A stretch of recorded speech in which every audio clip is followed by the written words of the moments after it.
Good day. Thank you for having me. Foundation of European Progressive Studies. Let me share a few thoughts on the Conference on the Future of Europe and its delivery. Certain, to begin with, the Conference on the Future of Europe was a milestone. Citizens had an opportunity to express their own views on our shared future as Europeans, and this is what they demand: stronger rights for children and youth, decent wages, working conditions, a minimum income, reinforced social dialogue and collective bargaining, affordable housing, daycare, gender equality. Again, social pillar in the making. Now it's time to turn to the proposals into reality. Let's make them real. It's time to establish a true social Europe, requiring making the European pillar of social rights legally binding and integrated into the treaties, along with the Social Progress Protocol.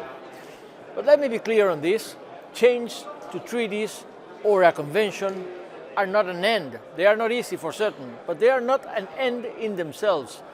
It'll only support them wherever they are, required to build the EU our citizens are demanding. So we socialists, the S&D group in the European Parliament, have championed specific changes, including a commitment on social progress being written into the treaties, and as well as to changes into health policy, fair taxation, investment into the social pillar, fight against climate change, anti-discrimination policies, and in strengthening, for sure, Article 7 procedure on the rule of law. Article 7 regarding rule of law, the European idea of rule of law, democracy, and fundamental rights. But we socialists, S&D group in the European Parliament, will have also been the driving force behind this initiative from the start, turning an abstract promise into a very concrete participatory process.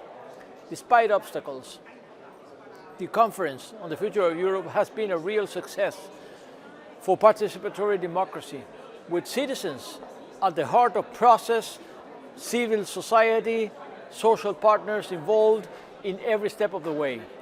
Thinking about a future, we could focus on several key areas to pursue better relations with citizens and expanding consultative opportunities, especially with youngsters, young generation, following the conclusion of the Conference of the Future of Europe itself, enhancing citizen participation, build on digital platforms, e-democracy tools, making consultations more accessible, enabling continuous and broad engagement from citizens, particularly young people.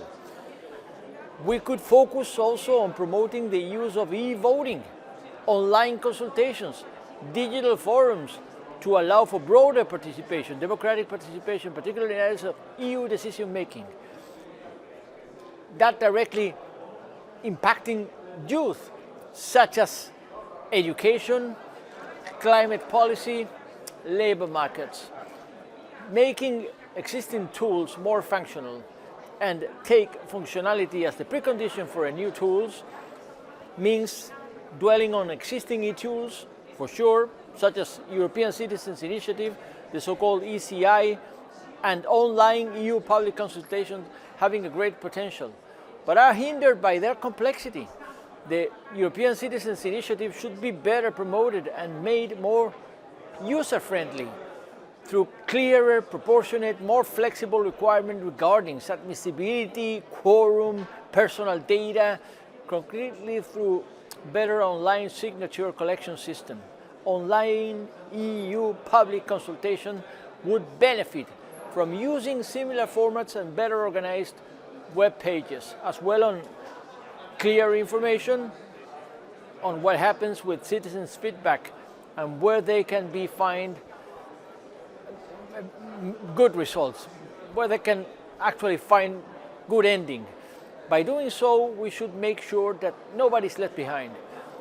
The same, we should work on bridge the gap on the digital divide for all citizens. Persistent problem that comes with increasing digitalization, because digital divide between those who are able to access and effectively use online tools is relevant, it matters. And those who do not have access to the capabilities to make use of them is unfair. To avoid unequal digital opportunities, internet access should be made available throughout Europe and emphasis should be placed on developing and improving people's skills. This can be achieved through investment in better infrastructure, rural areas, as well as free Wi-Fi and implementing further developing skill programs such as the New Skills Agenda for Europe. Well, similarly, increased efforts should be dedicated to raise awareness about the EU's role through educational campaigns and integrating EU-related topics into school curricula, syllabuses, to ensure that young people understand how they can actually participate in decision-making. Incorporating youth voices, establish youth-specific consultation, youth parliaments, and advisory councils to ensure that young people are actively and effectively involved in policy discussions, especially on issues like climate change, education, and employment, is absolutely essential. Now that all commissioner designates have been tasked with the organization of the first edition of the annual youth policy dialogues within the first 100 days of their mandates, we should take close attention on how it is implemented and which conclusions we could draw from it. In the same vein, it'll be essential to create feedback loops, transparent systems when the youngsters can see how their feedback influences policies, promoting accountability and trust in the democratic process. The EU Youth Dialogue continues to evolve in response to new challenges and opportunities, particularly in areas such as digital transformation, mental health, climate change, youth employment.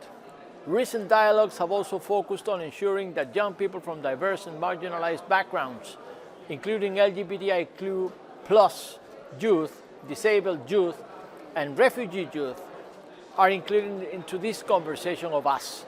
By focusing on more inclusive, participatory, and responsive approaches, the EU has strengthened its engagement with the young people and youth organizations.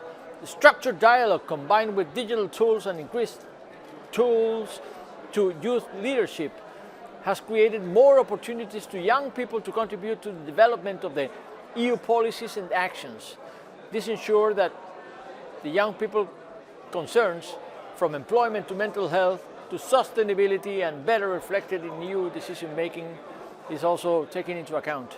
Additionally, special focus should be delivered towards empowering young innovators through funding, mentorship, to help young people contribute directly to addressing societal changes, empowering local communities, facilitate community-level discussion, and engage with civil society organizations to ensure diverse and underrepresented groups, including marginalized youth, have a voice in the EU policy-making.